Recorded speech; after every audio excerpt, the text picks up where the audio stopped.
Ya.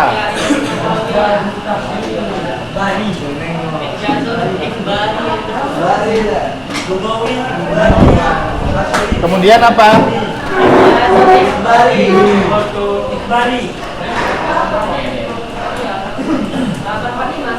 Ijazul logawi itu dia berkaitan dengan apa?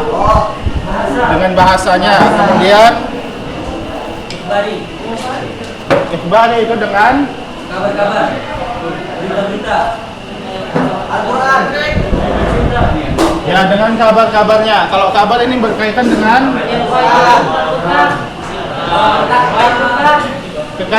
keyakinan, berarti akidah. Ya.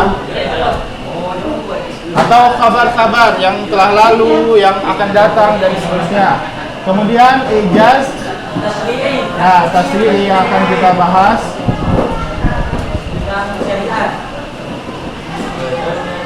Ya, berkaitan dengan ilmu apa? Fikih.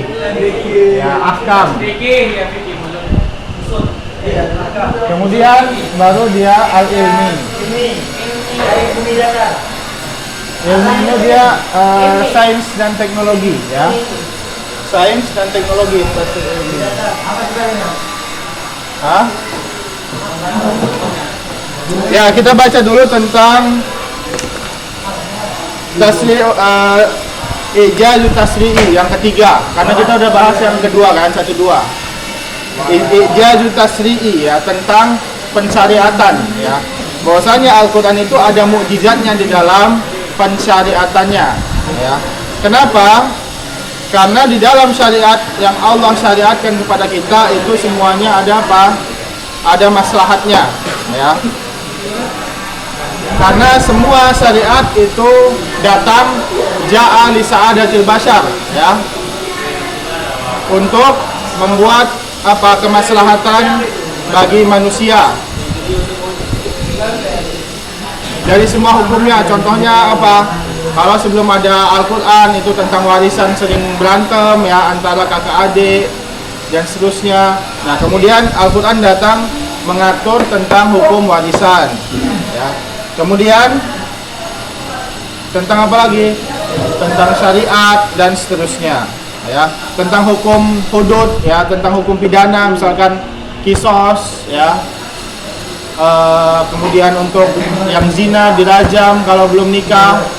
Kalau sudah nikah dirajam, kalau belum nikah dicambuk ya, dan seterusnya. Pembunuhan, kalau ada yang memotong tangan dipotong juga tangannya ya, dan seterusnya. Ini semua adalah tasri yang mana dia cocok untuk seluruh umat, atau dari umat Nabi sampai hari kiamat itu cocok ya, tidak perlu diganti-ganti. Berbeda dengan hukum yang dibuat manusia seperti undang-undang ya, makanya undang-undang nanti ada pembaharuan terus. Kenapa? Kadang nggak sesuai dan seterusnya.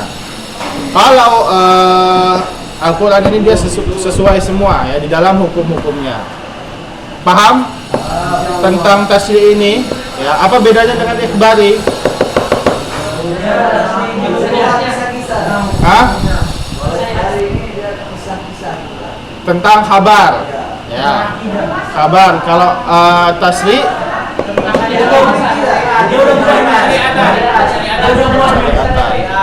karena Al-Quran ini dalamnya itu hanya 2, sebagian besar itu cuma 2. Apa saja? Bukan. Hah? Sebagian Al-Quran ini, sebagian besarnya dia terbagi 2. Antara apa? Tersusun antara khobar dan bukan al-insya. Insya ini sama dengan adalah tolab. Tolab ini apa? Tolab itu al-amru wan nahyu ya. Kalau dia khobar itu bisa kita bilang oh ini bohong dan tidak bohong, itu dia khobar. Berbeda dengan insya, kan kalau misalkan Allah perintahkan, misalkan ada orang bilang coba pergi ke sana, pergilah kamu ke sana. Nggak mungkin kita bisa oh ini bohong atau jujur, kan nggak mungkin. Paham? Jadi bedanya khobar dan insya. Khobar ini dia menerima dikatakan bohong atau tidak jujur atau tidak. Kalau insya, dia terbuat dari perintah dan larangan. Maka Al-Quran itu cuma dua isinya, antara khobar dan insya. Kalau nggak perintah larangan adalah tentang akidah. Makanya hukum akidah dia masuk ke khobar. Kalau fikih dia masuk ke insya. Ya. Makanya tauhid sebenarnya itu kan, kalau kita kenal tauhid terbagi berapa? Ya sebenarnya nggak harus 3, bisa juga 2. Ya. 2 itu adalah tauhid khobariyah dan tauhid tolabiyah. Ya. Kalau tolab berarti dia kalau khobar masuk di sana rububiyah dan asma sifat. Kenapa? Karena dia cuma khobar, nggak perlu kita amalkan. Ya. Cuman diyakini aja. Kalau insya maka dia tauhid uluhiyah karena ada ibadah di situ. Paham? Itu dia. Nah, itu dia tadi bedanya ya. Nah, kemudian kita masuk yang keempat, ijazul ilmi. Maksudnya ilmi ini bukan ilmu apa-apa, ini adalah ilmu sains dan teknologi. Ya. Bahwasannya di dalam Al-Quran itu terdapat ilmu-ilmu dunia, ya, ilmu sains, teknologi itu, yang mana pada zaman diturunkan wahyu belum ada ilmu itu. Kemudian ketahuan udah berapa puluhan abad setelah itu, ya, baru ketahuan. Maka ini menunjukkan bahwasanya Al-Quran ini bukan dari manusia, karena pada zaman itu belum ada ilmunya, ya, belum diketahui, nggak ada alat untuk menelitinya, ya. Maka ini adalah menunjukkan bahwasanya ini benar-benar dari Allah Subhanahu Wa Taala. Mukjizatnya seperti itu. Contohnya apa? Ya, contohnya tentang langit dan bumi, ya. Ya, ajarannya apa tentang zigot? Alaqatan? Nah, tentang jadi di dalam Al-Quran ada tentang ilmu embriologi. Embriologi itu tentang perkembangan janin di dalam perut ibu. Tadinya air mani, ya, nutfatan, summa yakunu alaqatan, ya. Atau di ayat gimana bunyinya? Ya. Nah, kemudian jadi mudghah, ya. Tadinya cuma air mani, kemudian bercampur dengan ovum, ya. Kemudian menjadi darah, ya. Dari darah menjadi daging. Habis itu baru ada tulangnya. Baru tulangnya dilapisin kulit, ya, baru jadi anak bayi. Paham? Nah, dihembuskan ruh itu pada umur berapa? Pada hari berapa? 4 bulan. Hah? 4 bulan. Di hadis Ibnu Mas'ud, Arba'in An-Nawawiyah, Fayun Salu alaihi ma. Hah? 40 hari. 40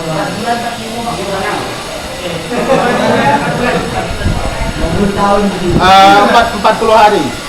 Ya.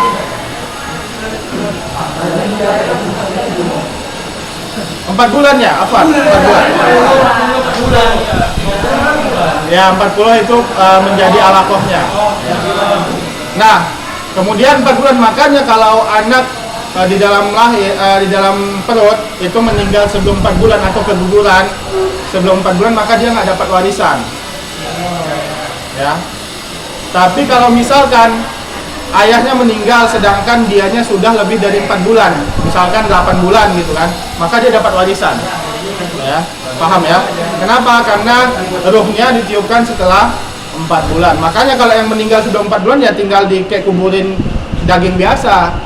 Tapi kalau misalkan setelah 4 bulan maka dia harus dimandikan karena dia termasuk yang bernyawa. Paham? Nah, itu ada ilmunya di dalam Al-Quran. Padahal zaman dulu belum ada yang bisa meneliti itu. Nah, contohnya apa lagi? Geografi. Hah? Geografi contohnya ayat apa?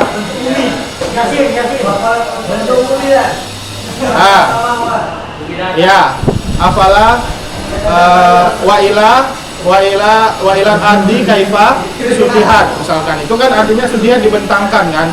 Berarti kalau dibentangkan lurus apa datar? Datar apa bulat? Hah? Kalau dibentangkan berarti datar. Ya. Apakah bertentangan sains dan ini Al-Quran? Al-Quran tidak ada menyebutkan bumi itu bulat, ya, semuanya datar. Ya. Tapi kalau bertentangan dengan sains, jadi yang mana yang benar? Al-Quran apa sains? Hah? Ya sebenarnya dua-duanya benar, nggak ada yang salah. Kenapa? Karena Allah menyebutkan itu terbentangkan dengan datar itu karena yang dikatakan, yang diajak bicara itu adalah untuk siapa? Untuk manusia. Dan kita kalau melihat dari sini itu datar apa bulat? Datar, nggak ada yang lihat bulat. Kecuali kita sudah difoto misalkan dari satelit, baru kelihatan bulat. Paham? Jadi Allah menurunkan ayat sesuai apa yang kita lihat nyatanya. Ya. Apa hikmahnya Allah sebutkan bumi ini datar? Ya untuk kita mencari maisha, ya untuk membangun tempat tinggal. Apa hikmahnya kalau Allah sebutkan bumi itu bulat? Tidak ada hikmahnya. Paham? Itu dia. Tapi bertentangan enggak. Paham? Karena kalau datar memang kalau secara kita lihat ya karena kita berpijak di bumi ya datar. Tapi kalau misalkan kita ke atas baru bulat. Ya. Contohnya juga misalkan tentang matahari mengelilingi bumi atau bumi yang mengelilingi matahari. Kalau di Al-Quran disebutkan matahari yang mengelilingi bumi. Ya. Tapi kalau misalkan di ilmu sains gimana? Bumi yang mengelilingi matahari. Ya, sama seperti tadi, nggak ada yang salah, nggak ada yang benar. Ya, nggak ada sedikit pun bertentangan. Kenapa? Karena Allah memberikan wahyu atau menurunkan wahyu itu sesuai apa yang dilihat manusia. Manusia melihatnya yang bergerak matahari apa bumi? Ya matahari. Ya dari pagi tadinya dari timur baru tenggelam di barat kan yang bergerak matahari. Ya, karena yang dilihat manusia itu. Ya, kalau hikmahnya Allah mengatakan bumi yang mengelilingi bumi yang mengelilingi matahari kan nggak ada hikmahnya. Tapi kalau dibilang matahari yang mengelilingi bumi ada hikmahnya, karena matahari sebagai alat waktu pengukur waktu sholat, ya kan? Dari misalkan dari tepat di atas kepala itu waktu zuhur, kemudian kalau bayangan sudah ada waktu asar dan seterusnya. Paham ya? Jadi tidak ada yang bertentangan. Contohnya lagi ilmu sains yang ada di Al-Quran apa? Tentang geografi udah tadi ya. Astronomi juga ada ya, tentang astronomi. Astronomi tentang bintang ya, perbintangan ya. Wa yas'alunaka anil ahillah ya.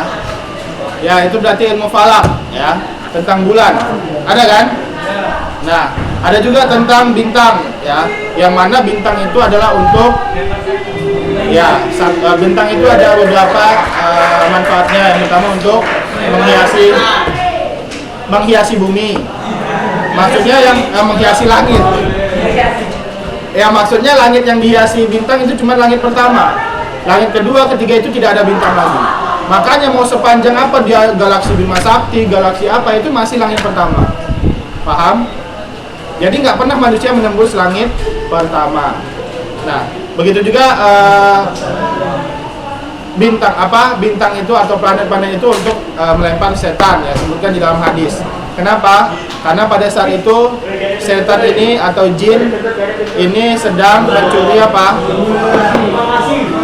Ya, mencuri kabar dari langit. Yang mana jin ini pada hakikatnya dia sering duduk-duduk ya. Duduk-duduk di antara langit pertama dan langit kedua.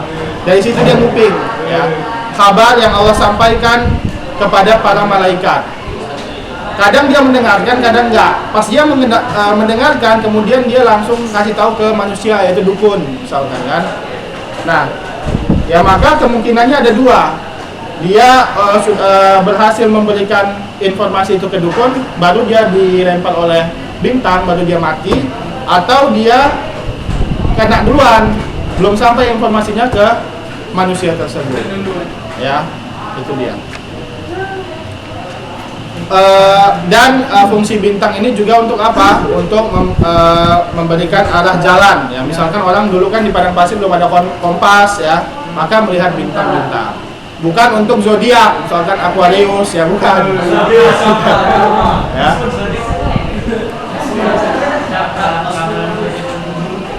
Kemudian tentang apa lagi? Ya tentang tanah juga ada. Lihat di sini halaman 30.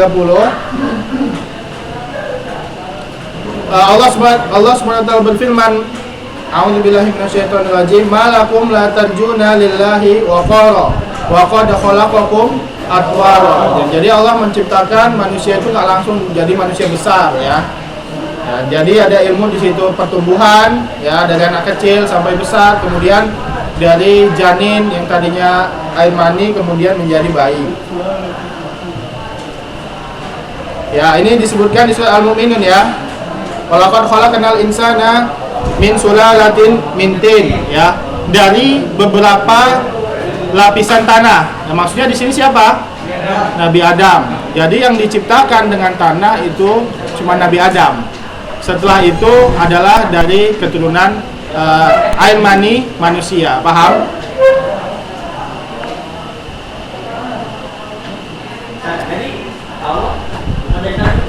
Hawa enggak dari tanah. Hawa dari tulang rusuk Adam. Ya, tulang rusuk kiri yang paling bengkok. Ya. Yang paling bengkok, yang paling atas berarti ya? Apa yang paling bawah? Atas yang paling pendek. Ya. Bawah ya?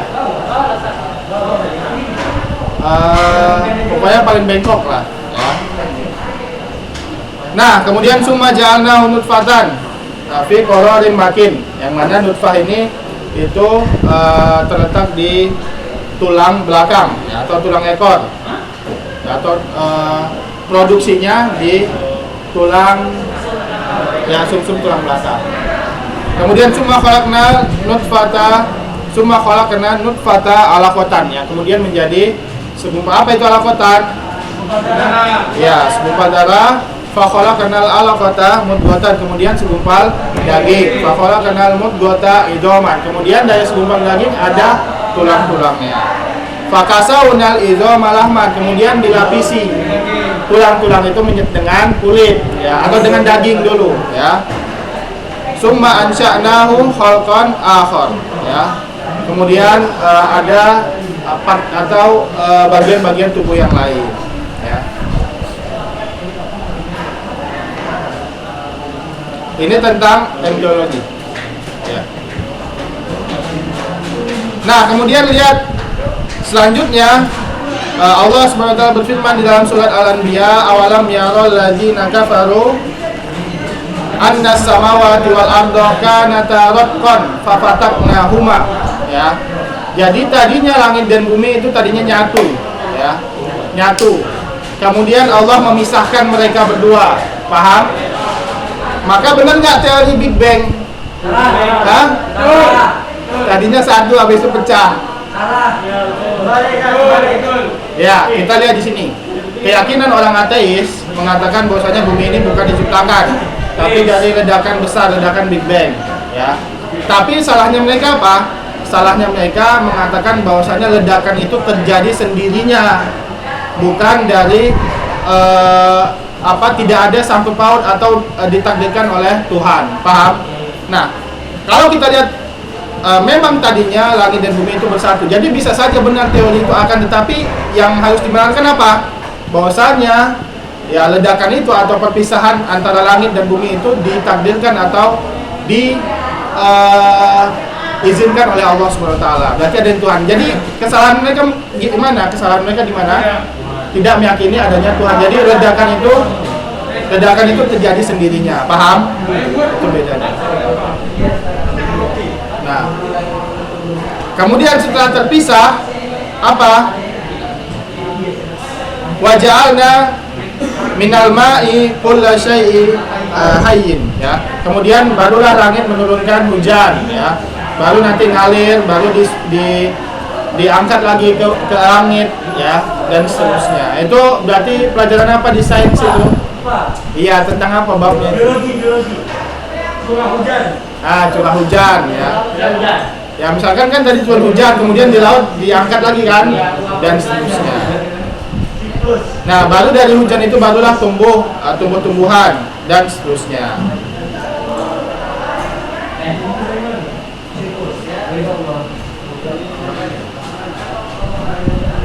Nah, lihat di sini kemudian Allah SWT berfirman,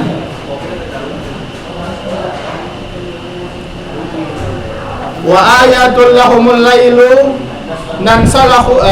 naslahu minhun nahar ya. Dan alamat adanya Tuhan yaitu apa? Yaitu adalah bahwasanya malam itu berganti dari siang, siang dan berganti dari malam. Faizahum mudlimun. Nah, ketika malam mereka itu gelap, ya. Maka malam itu waktunya tidur, bukan kebalik. Malam malah main-main nggak jelas, baru paginya tidur sampai zuhur lewat. Siapa yang kayak gitu? Ya. Kenapa? Karena nggak cocok, ya. Udara malam atau hawa malam itu nggak cocok untuk tubuh, ya. Cocoknya itu siang. Jadi tubuh itu, begitu juga tubuh kita itu mengganti kulit-kulit, ya. Makanya kalau orang banyak begadang biasanya dia cepat tidak ada regenerasi, kulitnya itu tidak ada regenerasi, karena regenerasi itu dari jam 10 sampai jam 2 malam. Kalau dia begadang sampai jam 2, jadi kulitnya nggak regenerasi, maka agak tua, jadi keriput, jadi cepat tua orang yang sering begadang. Paham? Ya, makanya Allah ciptakan malam untuk tidur, pagi untuk beraktivitas.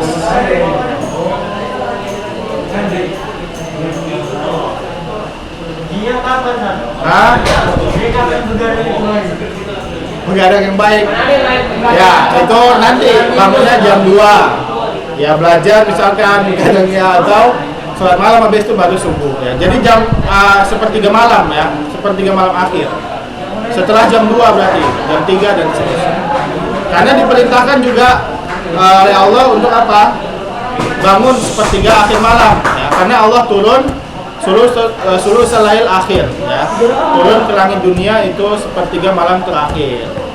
Berarti setengah tigaan, ya, setengah tigaan. Kemudian Allah SWT berfirman, wasyamsu tajri limustaqarrin laha. Nah, ini menunjukkan bahwasanya yang bergerak atau yang berputar sesuai orbitnya adalah matahari. Tapi ini sama sekali tidak bertentangan, ya, dengan sains.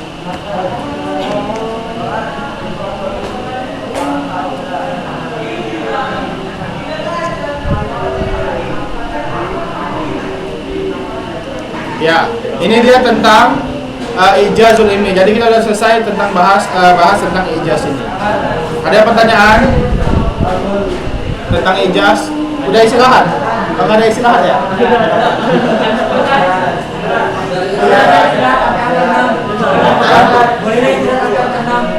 Nanti. Buka halaman selanjutnya 35. Ini udah kita bahas di online, ya.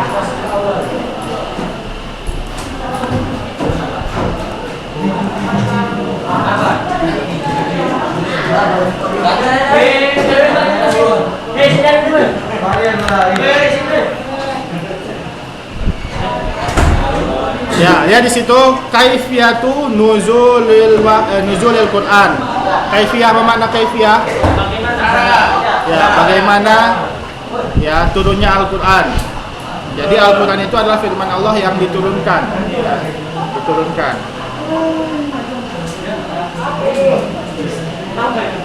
Jadi firman Allah itu bisa diturunkan dan bisa dibawa oleh malaikat, ya. Dan ini adalah keyakinan Ahlussunnah bahwasanya Al-Quran itu diturunkan. Kalau misalkan keyakinan orang Jahmiyah dan Mu'tazilah itu mengatakan bahwasanya Al-Quran itu ditulis, bukan, diciptakan oleh Allah. Ya, makhluk berarti sama seperti manusia. Lihat di sini kaifa unzilal Quran. Bagaimana diturunkan Al-Quran?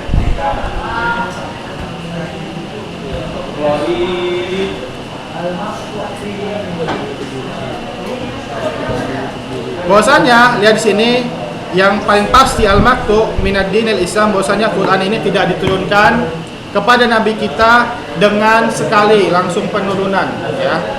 Tidak langsung satu Al-Quran penuh diturunkan seperti ya Taurat dan Injil. Kalau Taurat dan Injil itu diturunkan langsung satu Taurat, langsung satu Injil. Ya, kalau Al-Quran enggak. Akan tetapi Al-Quran ini turun sesuai apa? Sesuai kebutuhan, sesuai peristiwa yang terjadi ya di antara Nabi Muhammad dan bersama para sahabatnya.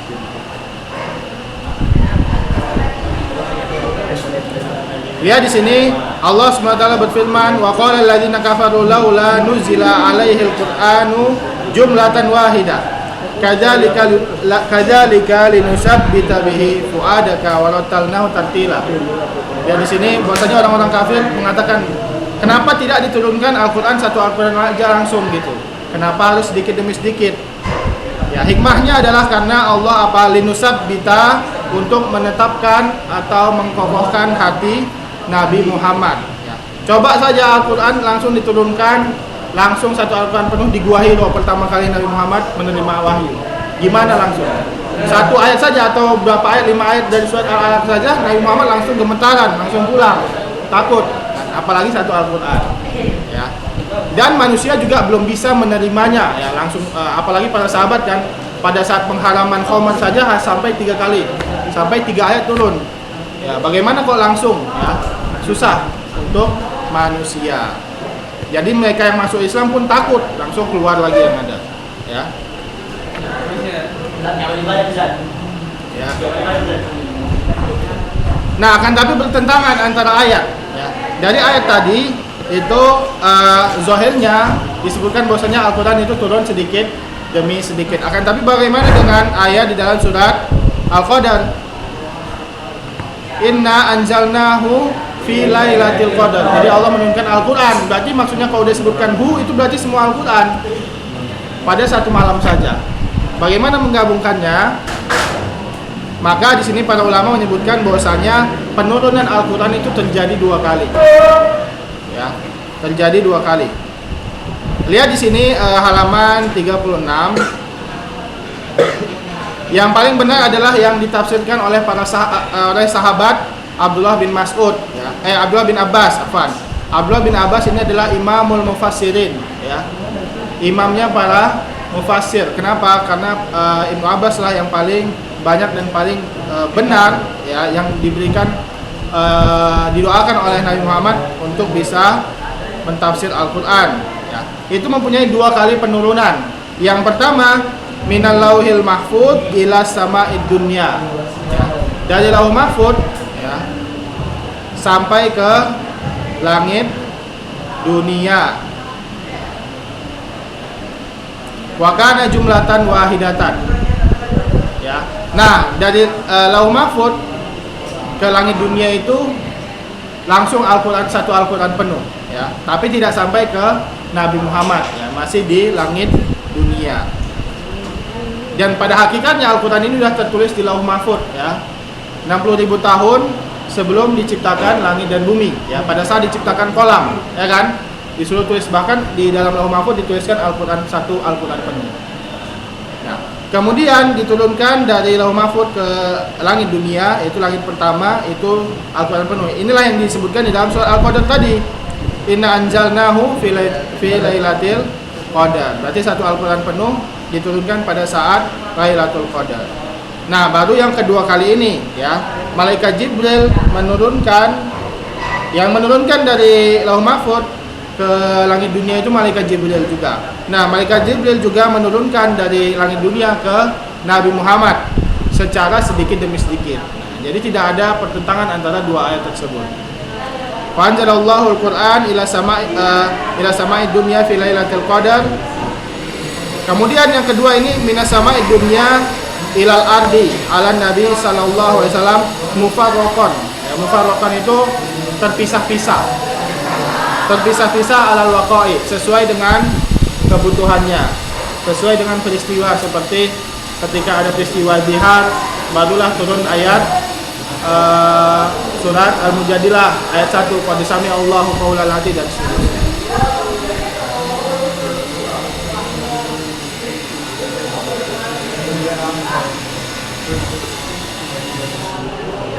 Dan Al-Quran ini dia tidak sesuai dengan mushaf sekarang turunnya. Misalkan Al-Fatihah dulu baru Al-Baqarah, enggak, ya. Yang pertama diturunkan bahkan apa? Al-Alaq. Kemudian Al-Mudassir, ya. Surat yang terakhir diturunkan apa? Nah, itu tentang ahkam. Surat bukan ayat, bukan maksud. Surat itu ayat. An-Nasr. Idza jaa nasrullah. Nah, baru kalau tentang ahkam baru al-yauma akmaltu lakum dinakum.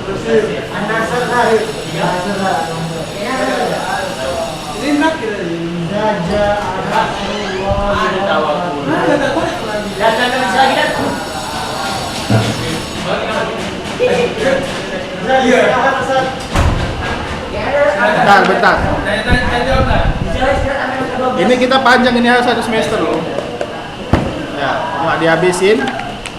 Nah, buka halaman 38. Hikmatut tanzil mufarraqan.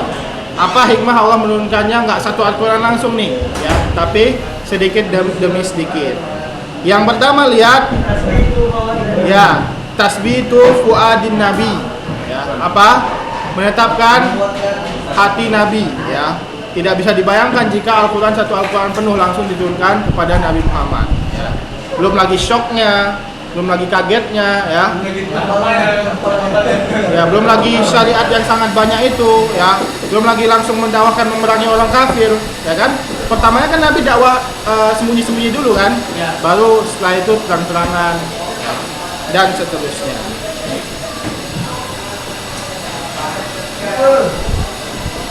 Yang kedua, ibtalul i'tiradil kuffar. Apa? Untuk membantah argumen orang kafir. Kenapa? Karena zaman dulu banyak orang kafir yang mendebat Nabi Muhammad, ya, dengan mengatakan itu adalah tulisan Nabi Muhammad yang udah Nabi Muhammad pelajari. Maka itu dibantah juga oleh Allah dengan menurunkan ayatnya sedikit demi sedikit, ya, sesuai bantahannya. Ketika turun argumen mereka, datang argumen mereka, maka Allah menurunkan ayat bantahannya, ya. Kemudian yang ketiga, at-tadarruj. Apa makna tadarruj? Tadarruj. Tadarruj. Ya, apa artinya? Berurutan, ya. Berurutan atau step by step, apa itu namanya? Bertahap. Bertahap. Fit tasri'i mura'atan lil mukallafin. Ya, bertahap dalam menurunkan syariat. Untuk apa? Untuk melihat, ya, kepada mukallafnya. Tidak mungkin kita atau zaman para sahabat langsung menerima tentang pengharaman khamar, ya. Bahkan Allah menurunkan khamar ini atau mengharamkan khamar ini dengan 3 step. Yang pertama menjelaskan bahwasanya situ ada manfaatnya, ya kan? Bagaimana ayatnya? Was'alunaka, ya, qul fihima ismun kabirun. Nah, itu kan tidak diharamkan, cuma disebutkan apa? Disebutkan ada madorotnya. Kemudian Allah, ya, ayat yang kedua apa? La taqrabus sholata wa antum sukara. Nah, kemudian Allah nggak mengharamkan secara langsung, cuman kalau mau sholat jangan minum khamar. Nah, jadi kalian nggak boleh sholat kalau lagi mabuk. Nah, baru yang ketiga disebutkan pengharamannya. Innal khamra wal maisir. Innal khamra apa? Ya, wal ansab wal azlam rijsun min amali syaitan. Bahwasanya khamar itu adalah rijsun, ya, fastanibu, maka jauhkan. Baru ini pengharaman untuk ketiga kalinya. Maka pada saat itu barulah orang-orang para sahabat itu membuang tong-tong yang mereka kan ada simpanan, ya, dulu itu bertong-tong khamarnya. Baru dibuang di jalan, menunjukkan bahwasanya khamar ini tidak najis. Jadi khamar itu tidak najis, cuman haram. Paham? Karena dibuangnya di jalan, nggak di sungai, ya. Ya, karena nanti kan diinjak-injak. Menunjukkan tidak semua yang haram itu najis, tapi semua yang najis itu haram. Tadarruj, bertahap fit tasri' dalam menurunkan syariat. Ya, syariat ini perintah dan larangan. Melihat keadaan mukallafnya, karena kalau misalkan langsung nggak bakal siap. Para sahabat sekalipun tidak bakal siap.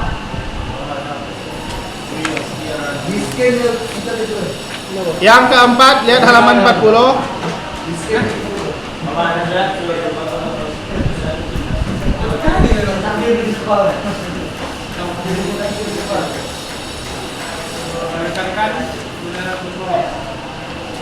Tauqidu sidqi Rasulillah sallallahu alaihi wasallam biqauni ma jaa bihi min indillah.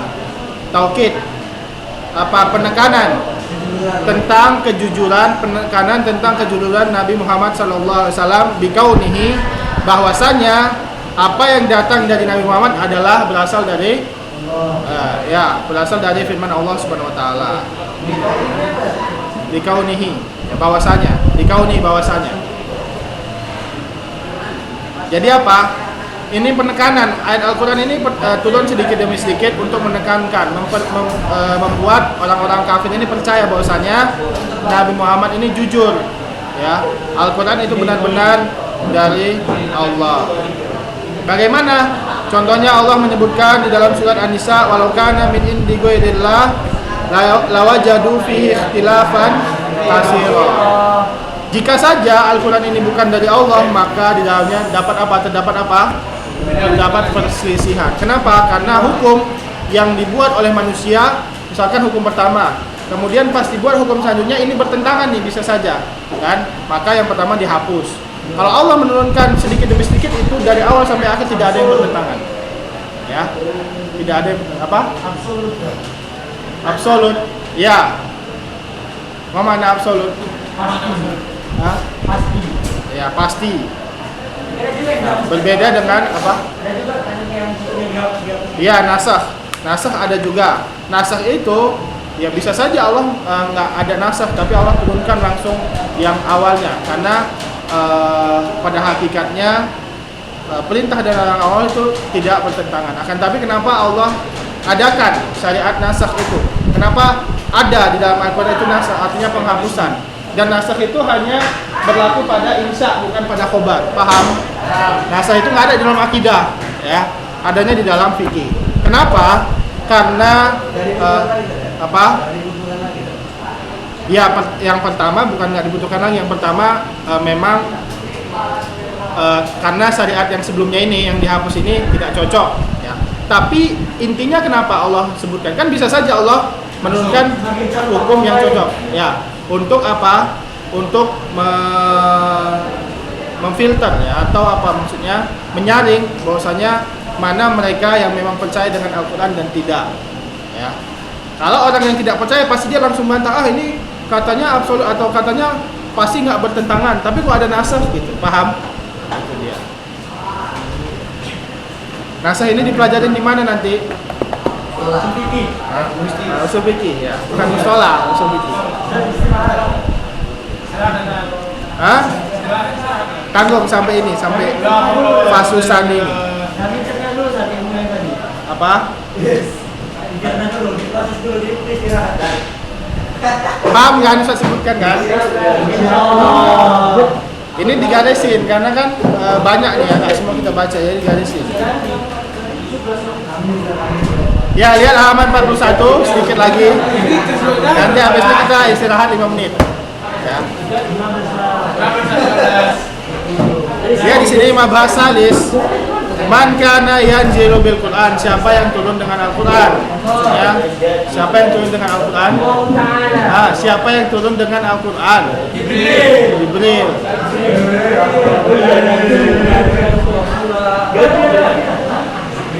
Ya, itu dalilnya apa? Allah Subhanahu wa taala berfirman, wa innahu latanzilu rabbil alamin nazzala bihi ruhul amin. Sesungguhnya Al-Quran itu diturunkan dari Allah Subhanahu wa taala Rabbul Alamin. Yang diturunkan dengannya siapa? Yang turun dengannya Ruhul Amin, malaikat Jibril. Ala qalbika litakuna minal munzirin, kepada hatimu, ya, untuk menjadi orang yang memberikan peringatan, munzirin. Bilisanin arabiyyin mubin, ya, dengan lisan bahasa Arab. Kenapa? Untuk apa kita belajar bahasa Arab? Untuk bisa bahasa Arab fasih, itu salah. Kalau kita tujuannya belajar bahasa Arab untuk bisa ngomong bahasa Arab, itu salah. untuk bisa memahami Al-Quran. Adapun untuk bisa bahasa Arab itu yang kedua. Kalau yang pertama itu salah, paham? Itu dia. Makanya malaikat Jibril ini dikatakan Rasul juga. Bahwasanya Rasul itu ada terbagi dua, ada yang dari kalangan manusia yaitu Nabi Muhammad, ada yang dari kalangan malaikat yaitu malaikat Jibril.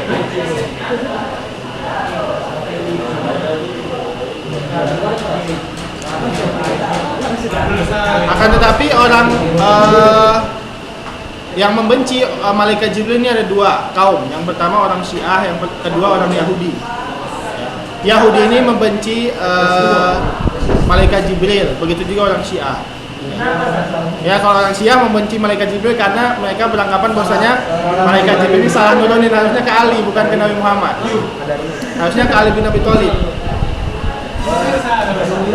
Kalau Yahudi mereka memang memerangi malaikat Jibril. Ya. Mereka beranggapan bahwasanya itu adalah anak perempuan dari Allah Subhanahu wa taala. Malaikat itu. Apa? Iya.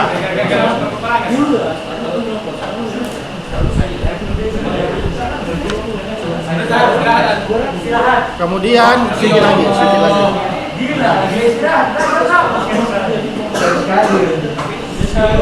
Ya. Dan Nabi Muhammad tidak pernah melihat dengan bentuk asli malaikat Jibril kecuali 2 kali saja. Yaitu pada saat di hadis Masruq bin Ajda, ya, walaqad ra'ahu bil ufuqil mubin, yang mana Rasulullah melihat malaikat Jibril menutupi ufuk.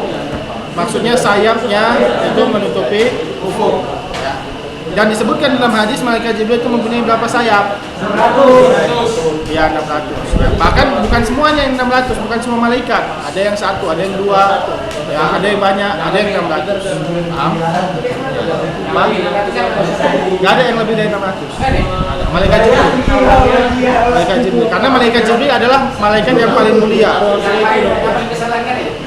Yang paling besar ada, ya, seperti pemikul ars, malaikat pemikul ars, seperti malaikat Israfil, Mikail. Sayapnya nggak disebutkan, kan kita nggak tahu kan, yang disebutkan cuma malaikat.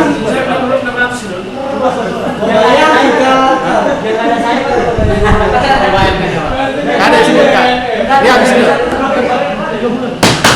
Jadi kalau masalah goib, ya masalah goib misalkan nikmat-nikmat surga, tentang malaikat, itu umumnya tauqifiyah. Tauqifiyah itu apa? Hanya berpegangan dengan dalil. Kalau ada percaya, kalau nggak ada jangan dipercaya, jangan dibohongi. Ya, kalau kita membayangkan bagaimana sayapnya, contohnya disebutkan di surga nanti ada sungai dari susu, gimana? Kita bayangin sungai rupanya warnanya putih. Itu nggak sama. Ya. Jadi di antara surga, di antara akhirat dan dunia itu tidak ada yang sama kecuali nama. Cuma namanya aja sama, tapi hakikatnya beda. Kenapa namanya sama? Agar kita paham. Kalau misalkan namanya yang nggak disebutkan kita nggak paham, kita nggak paham apa maksud Allah SWT. Makanya disebutkan bahwasanya Allah punya tangan. Memang namanya aja sama, tapi hakikatnya berbeda. Kenapa Allah menyebutkan tangan? Biar kita paham bahwasanya Allah punya tangan. Kalau misalkan Allah menyebutkan mau bermaksud itu bukan tangan, tapi cuma nikmat, kenapa Allah tidak menyebutkan nikmat saja? Paham? Itu dia. Begitu juga kalau malaikat. Nah, rupanya misalkan ada yang mendetail, ya, seperti Israiliyat khobarnya mendetail. Misalkan bagaimana pada saat penciptaan Nabi Adam itu malaikat Jibril mengambil dari bumi, tanahnya diambil dari bumi, dari tanah liat, ada yang tanah hitam, tanah pasir, ada yang tanah biasa. Yang pertama kali bumi ini menolak, nah, itu semuanya Israiliyat dan itu tidak bisa dibenarkan dan tidak bisa didustakan. Iya, kenapa? Karena Israiliyat itu ada kemungkinan benar. Kenapa? Karena mereka adalah agama Samawi, kan? Bani Israel ini. Ada Taurat dan Injil. Bisa saja benar, tapi tidak boleh kita mutlakkan itu benar karena tidak ada dukungan dari Al-Quran dan Sunnah. Ya, banyak di buku tafsir, bahkan Ibnu Katsir, ya, di buku tafsir At-Tabari itu banyak Israiliyat. Ya, di tarikh itu banyak. Ya, istirahat 5 menit ya, baru kita masuk bab kedua. Hah? Sampai angka 10 ya? Iya. Ya. Kita berapa menit lagi nih? Setengah jam lagi kan? Oh, macam.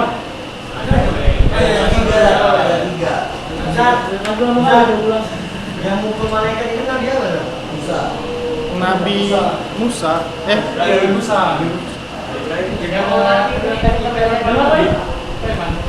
Lupa Ustaz. Yang keluar matanya bisa Ibrahim. Enggak, Nabi Musa. Jadi Nabi Musa itu emang kuat ya. Bahkan mau nyenggol orang aja meninggal. Maka disebutkan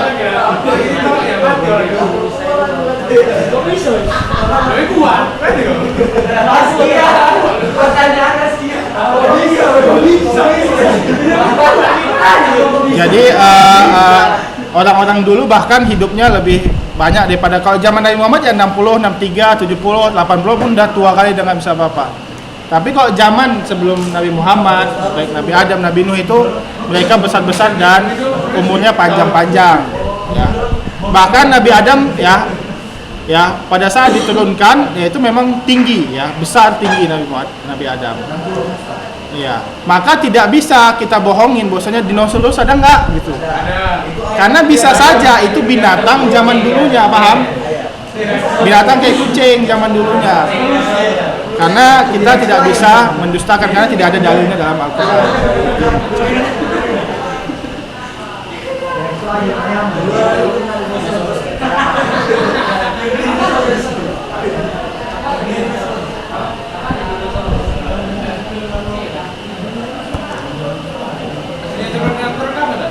Hah? Apa? Diturunkan Al-Quran.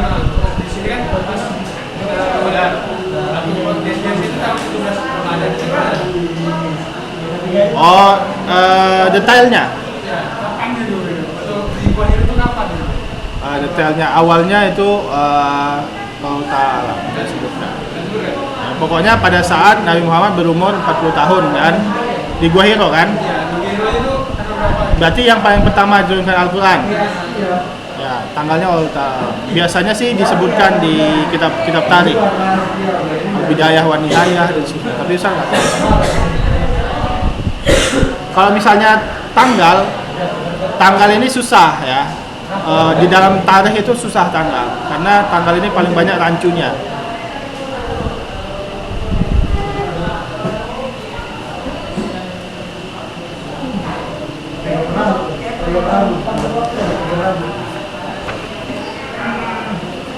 Kita kalau online udah sampai di mana itu? 51. Kemarin terakhir online juga kan? Ustaz nggak datang, ya kan? Ada. Oh, yang itu yang Vaksin. Ada dibilangin sama siapa?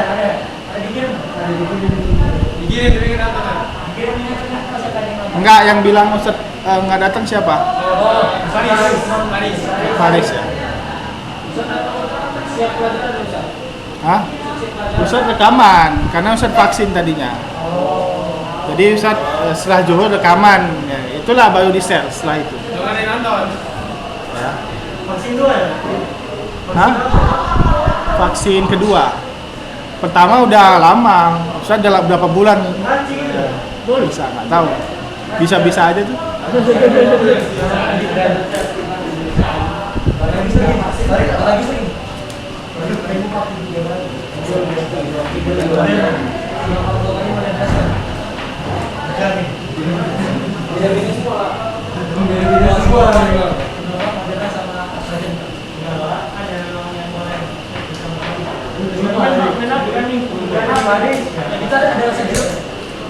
Ada strawberry, anggur,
Aduh, yang dengan KB ya. Orang ini tuh.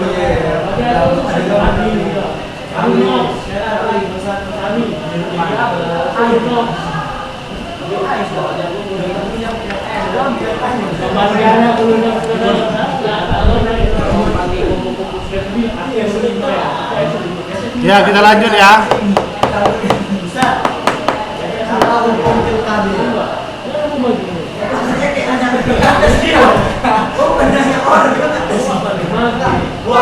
Pil KB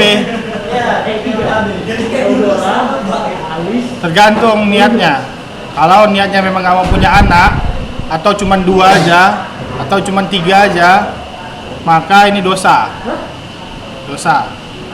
Tapi kalau niatnya mau menjarak, misalkan baru lahir, nggak mungkin besoknya lahir lagi, atau setahun,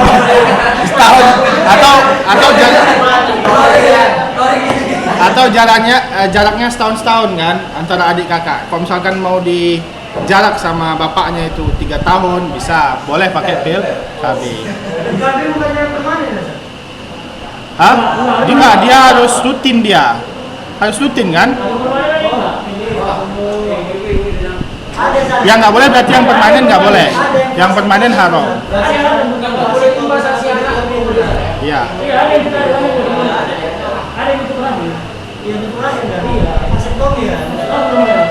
Apa? Itu nggak boleh.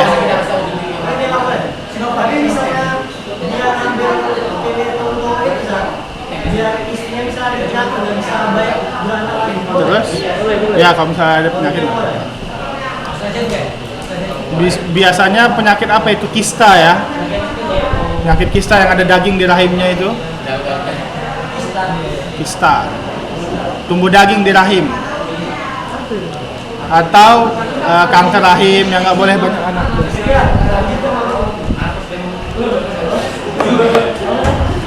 Karena kadang para sahabat juga mereka menjarak anak. Para sahabat juga menjarak anak. Menjarak itu bukan mereka nggak mau punya anak ya, tapi menjarak ya.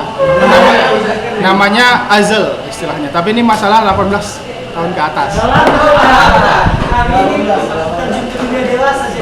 Namanya udah belajar fikih nikah. Sama siapa? Udah sampai mana? Udah habis ya? Sampai habis. Tentang talak? Tentang talak udah.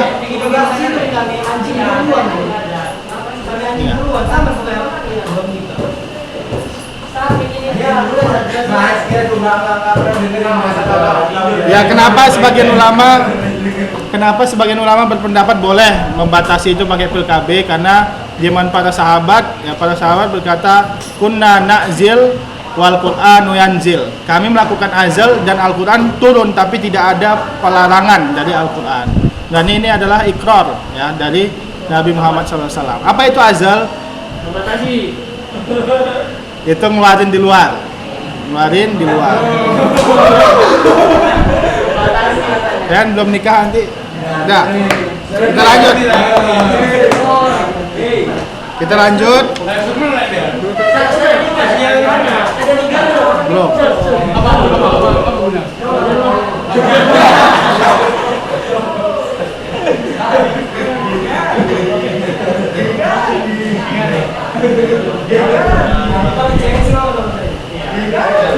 Ya, buka halaman 43. Hah?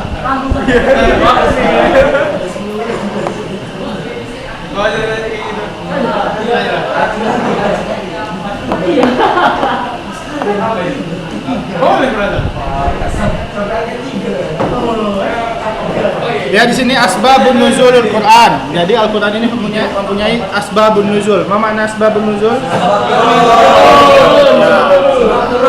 Ya. Syariat itu mempunyai sebab, ya. Kalau Al-Quran namanya asbabun nuzul, kalau hadis asbabul wurud.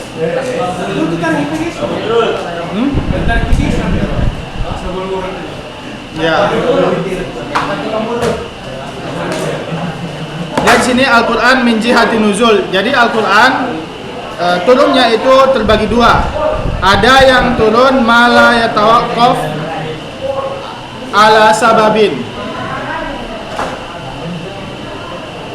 Mala yatawaqqaf ala sababin. Yang mana Al-Quran itu turun tanpa ada sebab, tiba-tiba turunnya, ya.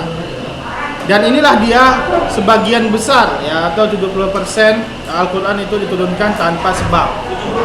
Ya, sebagian besar. Aglab. Ya, banyak tentang seperti Al-Mudassir, ya. Kemudian ayat-ayat tentang hukum sholat, ya, hukum zakat dan seterusnya. Tentang puasa, ya, tentang hukum 5 rukun Islam itu semuanya tanpa asbabun nuzul.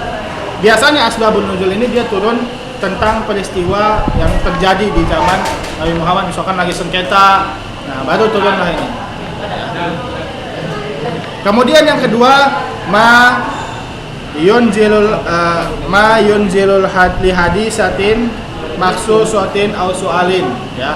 Apa yang diturunkan tentang peristiwa khusus atau pertanyaan kepada Nabi Muhammad SAW.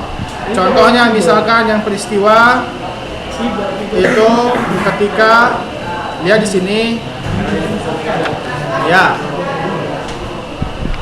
Jundub bin Sofyan, ya, istaka Rasulullah sallallahu alaihi wasallam falam yakum lailatain aw salasan faja'a imra'atun faqala ya Muhammad inni arju an yakuna saitanuka khattaraka, ya, lam arahu qaribaka mundu lailatain aw salasan fa anzalallahu azza wa jalla wa duha wal laili idza saja ma wadda'aka rabbuka wa ma qala.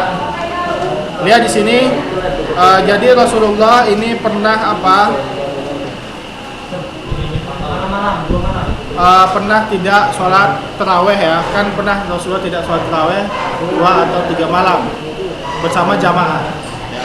Maka datanglah perempuan berkata, saya berdoa atau menginginkan untuk apa syaitanmu wahai Muhammad, ya, untuk meninggalkanmu. Jadi dia mengira Nabi Muhammad ini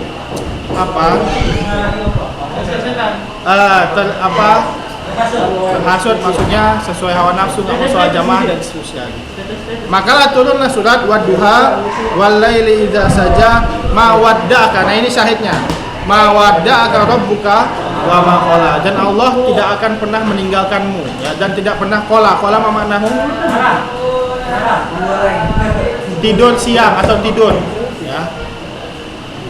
Tidur, dan Tuhanmu tidak akan pernah meninggalkanmu dan tidak pernah tidur. Maksudnya Nabi Muhammad senantiasa dijaga. Kalau Nabi Muhammad melakukan kesalahan pasti ditegur, ya. Maka Nabi Muhammad bukan marah, cuman bermuka masam saja ditegur, abasa wa tawalla.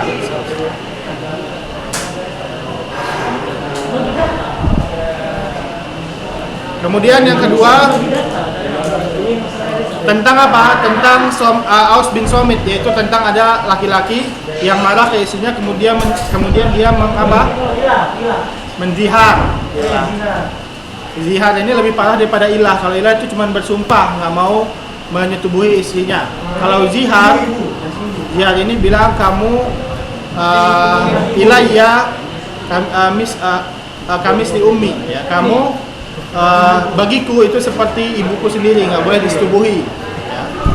Maka ini kan saking marah dia, maka orang Arab ngomong kayak itu kalau marah. Maka datanglah si Khawlah ini kepada Rasulullah, maka Rasulullah turun, maka Allah menurunkan ayat apa? Qad sami'a Allahu qaulal lati tujadiluka fi zawjiha. Maka turunlah hukum zihar, ya.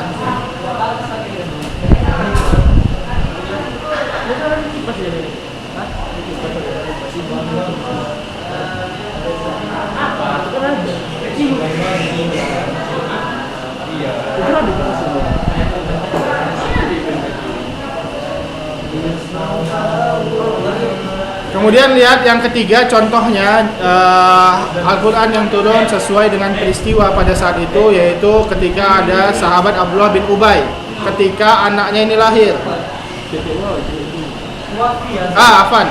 Abdullah bin Ubay, anna Abdullah bin Ubay lamma tuwfiya ja'a ibnuhu ila Nabi faqala ya Rasulullah i'tini qamisoka.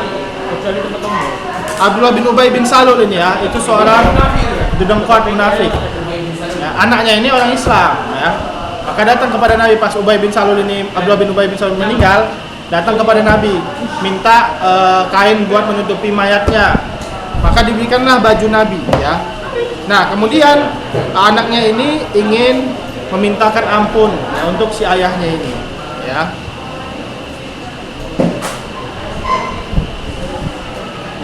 Nah, maksudnya anaknya ini pengen nyolatin, maka turunlah ayat, ya, ayat kepada Nabi Muhammad SAW,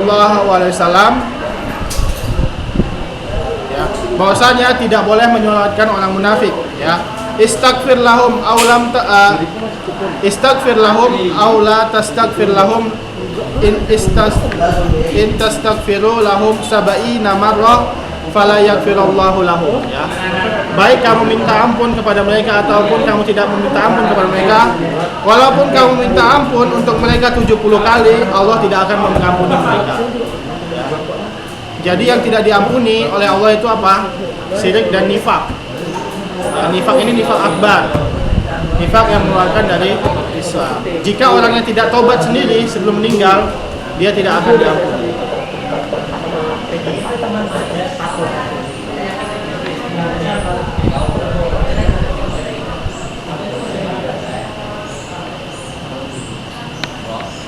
Ya, ini yang ini dari jenis yang kedua, yaitu turunnya sesuai ketika ada peristiwa, ya, peristiwa atau pertanyaan. Kalau pertanyaan banyak, ya, pertanyaan pokoknya yang awalnya wa yas'alunaka, ya, wa yas'alunaka 'anil khamri wal maisir, wa yas'alunaka 'anil ahillah, wa yas'alunaka 'anil ruh, wa yas'alunaka 'anil mahid, wa yas'alunaka 'anil anfal, wa yas'alunaka maza yunfikun. Banyak.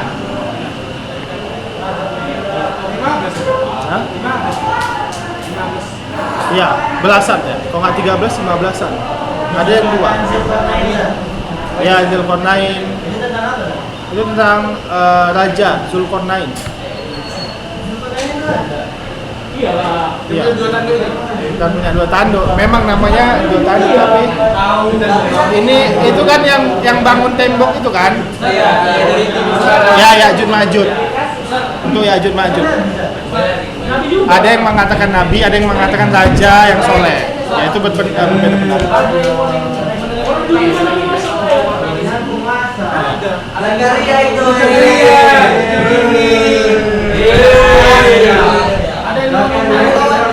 Ya, banyak ilmuwan yang religius. Jadi emang banyak ilmuwan, ya. Ilmuwan yang dia modern, dia meneliti tentang tembok Ya'juj Ma'juj, tentang Zulkarnain. Ada yang bilang itu tembok Cina, ya. Dan Ya'juj Ma'juj ini dia di dalam tembok itu selalu ingin bolongin tembok itu biar mereka bisa keluar. Pada saat dibolongin, maka ketika ada bolongan segini, ya cahaya kan kelihatan mereka ketutupan tembok ya, nggak kelihatan cahaya. Maka orangnya ini Ya'juj yang Ya'juj Ma'juj yang ini kan sebutkan di hadis ya, Ya'juj Ma'juj yang membolongkan ini dia bilang aku akan meneruskannya besok lagi. Pada saat azan maghrib maka bolongan ini ketutup terus. Sampai nanti hari kiamat dia mengatakan bahwasanya aku akan meneruskan besok insya Allah. Maka bolongan ini nggak ketutup, maka keluarlah nanti Ya'juj Ma'juj pada akhir zaman. Orangnya beriman. Mereka beriman, ya, tapi mereka ya keji ya, nanti pada hari kiamat mereka yang akan membantai. Hah? Ya nggak diketahui. Ada ulama bilang, ya di hadis disebutkan di antara dua gunung, tapi Allah Ta'ala nggak tahu gunung yang mana. Iya, dunia. Bahkan Dajjal udah ada di dunia kan sekarang ini, dan ditemui oleh seorang sahabat, lupa Ustaz siapa, Tamim Ibdar apa siapa ya, di sebuah pulau ya. Kan ada kan ceritanya kan ya. Begitu juga Ya'juj Ma'juj. Dan Ya'juj Ma'juj nanti mereka akan terus membantai orang kafir ya, orang Islam ya, sampai nanti mereka akan dibunuh dengan ulat ya, pada akhir zaman itu. Ulat nanti mereka busuk digigitin ulat. Allah Ta'ala alam. Allah Ta'ala alam. Tapi di hadisnya disebutkan mereka mengatakan insya Allah. Tapi nggak tahu kalau beriman apa enggak.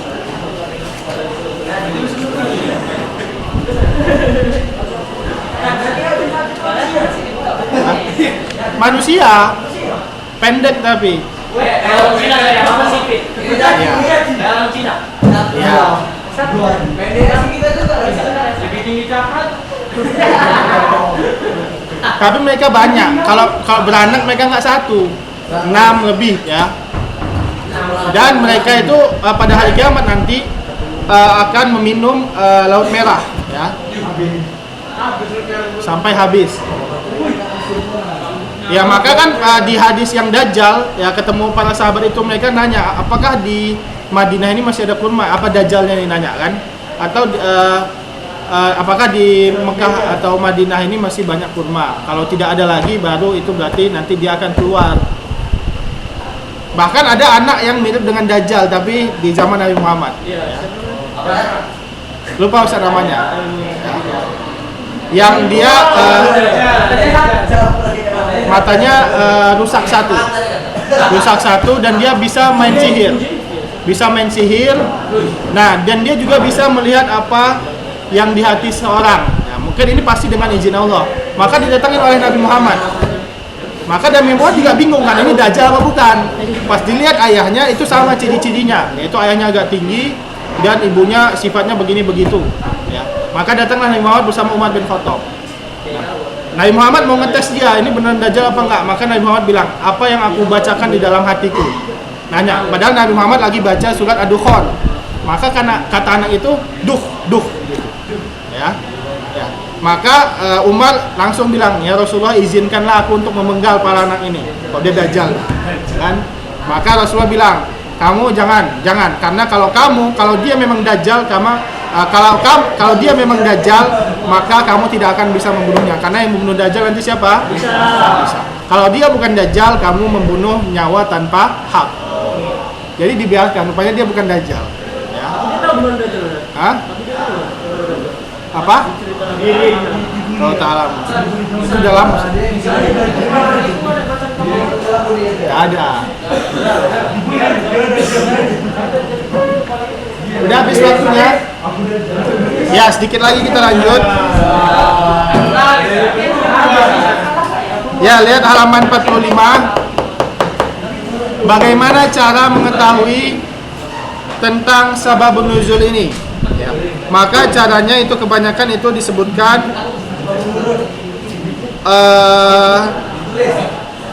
bitariqatin naqli an Rasulullah atau ashabihi. Ya, disebutkan oleh Rasulullah atau dengan dari para sahabat baik Ibnu Abbas dan seterusnya.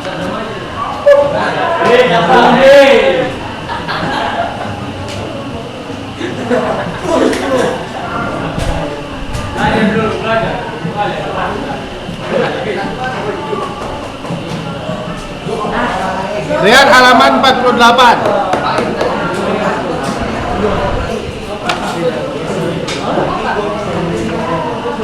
Apakah mungkin Al-Quran itu turunnya berulang? Misalkan satu ayat berulang gitu. Mungkin ya. Maka yang paling logik pendapatnya adalah lamani. Ya, bisa saja Al-Quran itu turun ya dengan satu ayat yang sama tapi sebabnya berbeda. Ya. Sebabnya berbeda.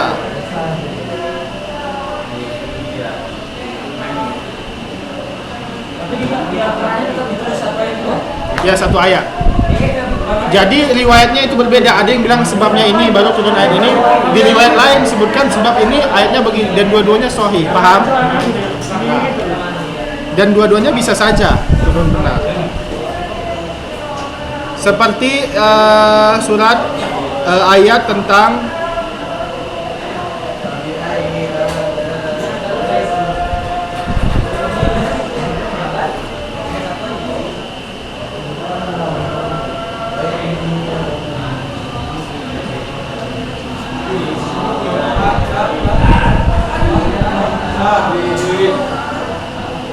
tentang mula'anah. Apa itu mula'anah? Mula'anah ini saling melaknat. Saling melaknat, mula'anah. Mula'anah itu terjadi pada seorang suami atau suami istri yang menuduh suaminya atau menuduh istrinya berzina, tapi tidak ada 4 saksi. Ya, maka boleh baginya bersyahadat 4 kali dan kelima adalah laknat. Jadi dia bersaksi bahwasanya istrinya berzina 4 kali, dia bersyahadat. Kemudian yang kelima itu laknat.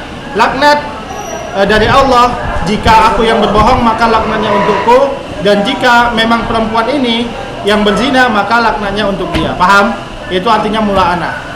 Dan ini adalah untuk orang yang menuduh, boleh disebutkan di dalam Al-Qur'an, ya. Disebutkan di dalam Al-Qur'an.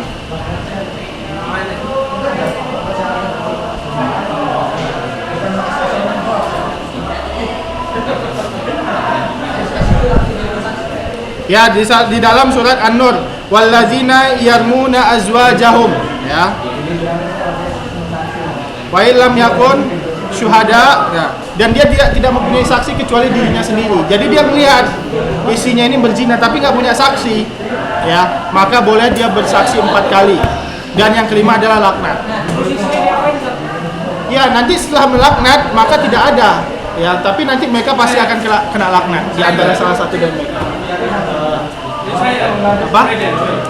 Cerai jelas.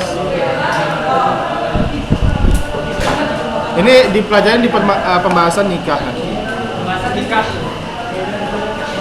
Ya, sudah ya.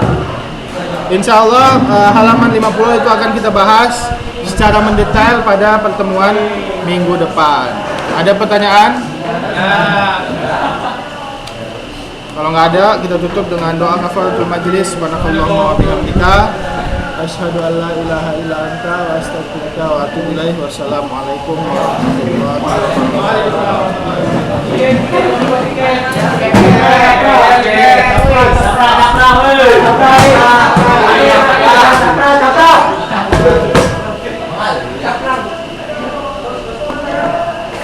Ini kok nggak ada suaranya ini. Jalanin dulu ya.